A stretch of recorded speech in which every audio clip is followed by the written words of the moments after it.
අයිබෝවන් ඕගොල්ලන් ඔක්කොටම අපේ යමී ඩිෂ් යමී channel එක subscribe කරපු, like කරපු, comment කරපු ඔයාලා ඔක්කොටම ගොඩාක් ස්තුතියි. ඉතින් අද අපි දෙන්නට හිතුණා පානුත් එක්ක පොල් සම්බෝල කන්න ඕන කියලා. ඉතින් ගොඩාක් මගේ නෑදෑයෝ යාළුවෝ කියනවා මං හදන පොල් සම්බෝල හරි රසයි කියලා. ඉතින් අද අපි ඔයගොල්ලන්ට මම ගෙදර ග්‍රයින්ඩර් එකේ හදන පොල් සම්බෝල කොහොමද හදන්නේ කියලා පෙන්නනවා. අද මේ පොල් සම්බෝලයට මම අරගෙන තියෙන ඩෙසිකේටඩ් පොල් ග්‍රෑම් 50ක්. සාමාන්‍යයෙන් මම නම් පොල් සම්බෝල හදන්නෙම ඩෙසිකේටඩ් පොල් වලින්ම තමයි. මොකද නැචරල් පොල් හොයාගන්න අපිට ටිකක් අමාරුයි. හැබැයි බය වෙන්න එපා. මේ නැචරල් පොල් වලින් හදනවා වගේම තමයි ඩෙසිකේටඩ් පොල් වලින් හදන පොල් සම්බෝලෙත් ගොඩාක් රසවත්. ඉතින් ඒ වගේම අපි අරගෙන තියෙනවා වතුර, උණු වතුර මිලිලීටර් 120ක් පොල් ටික හදාගන්න. තව කෑලි මිරිස් සහ ලුණු, තේ හැන්දක ප්‍රමාණයක ගම්මිරිස් ඇට, මධ්‍යම ප්‍රමාණයක තක්කාලි ගෙඩියක්, මධ්‍යම ප්‍රමාණයක ලුණු ගෙඩියක්, සුදු ලුණු බික් එකක්, ඒක අනිවාර්යයි.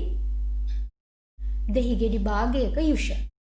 අපි දැන් රත් කරගත්තු වතුර මිලිලීටර් 120 අපේ ඩෙසිකේටඩ් පොල් එකට ටිකෙන් ටික එකතු කරගෙන හොඳට මිශ්‍ර කරගමු. ඔයගොල්ලන්ට පෙනේ. එතකොට අපි සාමාන්‍යයෙන් අපේ පොල් එකක් වගේම තත්ත්වෙට මේකපත් වෙනවා. තෙතමනයත් හොඳටම තියෙනවා. ඉතින් අපි දැන් මේක වතුර මදි නිසා අපේ ඉතුරු වතුර ටිකත් ඔක්කොම මේකට එකතු කරගමු. එකතු කරගෙන හොඳට කලවම් කරගමු.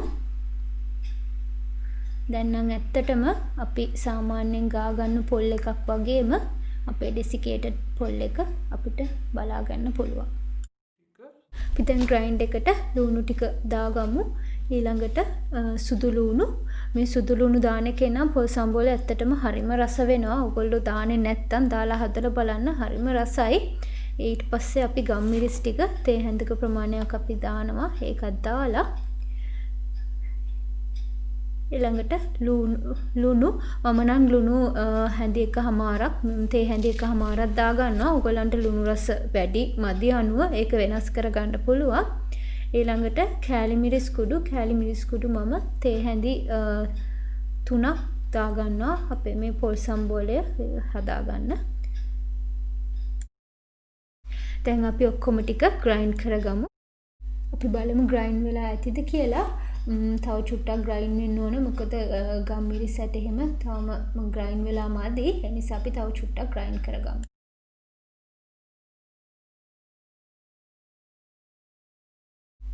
දැන් නම් ලුණු ටික, ගම්මිරිස් ටික, සුදු ලුණු ඔක්කොම කෑලි මිරිස් එක්ක හොඳට ග්‍රයින්ඩ් වෙලා තියෙන්නේ. දැන් අපි පොල් ටික දාලා අපහු ග්‍රයින්ඩ් කරගමු.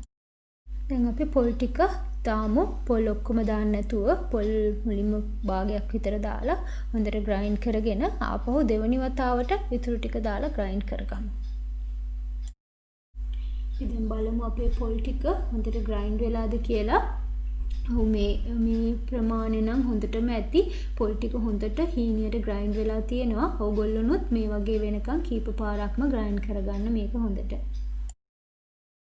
අපි දැන් මේ ග්‍රයින්ඩ් කරගත්තු පොල් සම්බෝල ටික භාජනයකට දාගමු. හැබැයි අපි ග්‍රයින්ඩර් එකේ අපි පොල් සම්බෝල චුට්ටක් ඉතුරු කරගන්න ඕනේ. මොකද අපේ ඉතුරු වෙච්ච පොල් තියනානේ. අපි ඒ පොල් ටික ආපහු මේ ග්‍රයින්ඩර් එකේ තියෙන පොල් සම්බෝල ටිකත් එක්ක ආපහු පාරක් ග්‍රයින්ඩ් කරගන්න ඕන.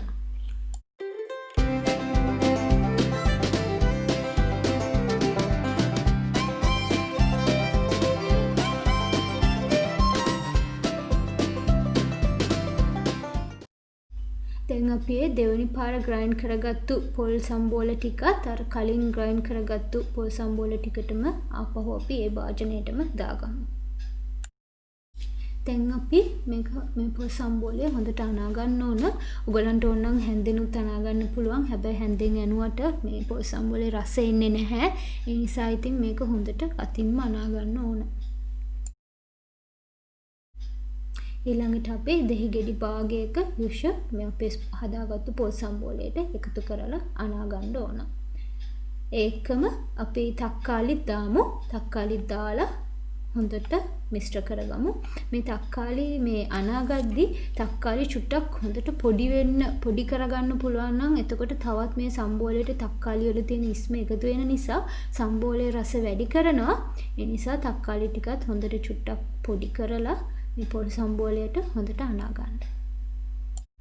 මේ වෙලේ ඔයගොල්ලන්ට පුළුවන් ඔයගොල්ලන්ගේ සම්බෝලේ ලුණු රස ඇතිද කියලා බලන්න. ඔයගොල්ලන්ට ලුණු රස මදි වගේ නම් ඔයගොල්ලෝ ලුණු තව ටිකක් එකතු කරගන්න. මේ තියෙන්නේ අපි ගෙදරදී ඉක්මනට ලේසියෙන් අපේ ග්‍රයින්ඩර් එකේ හදාගත්තු රස පොල් සම්බෝලේ. ඇත්තටම මේ පොල් සම්බෝලේ ගොඩාක් රසයි. ඉතින් ඕගොල්ලොනුත් මේ විදිහට පොල් සම්බෝලේ හදලා රසගුණ කියලා අපේ channel එකට කමෙන්ට් එකක් දාන්න. ඔයගොල්ලෝ අපේ මේ වීඩියෝ එකට කැමති නම් like කරන්න, කමෙන්ට් කරන්න අමතක කරන්න එපා. අපේ channel එක subscribe කරන්න.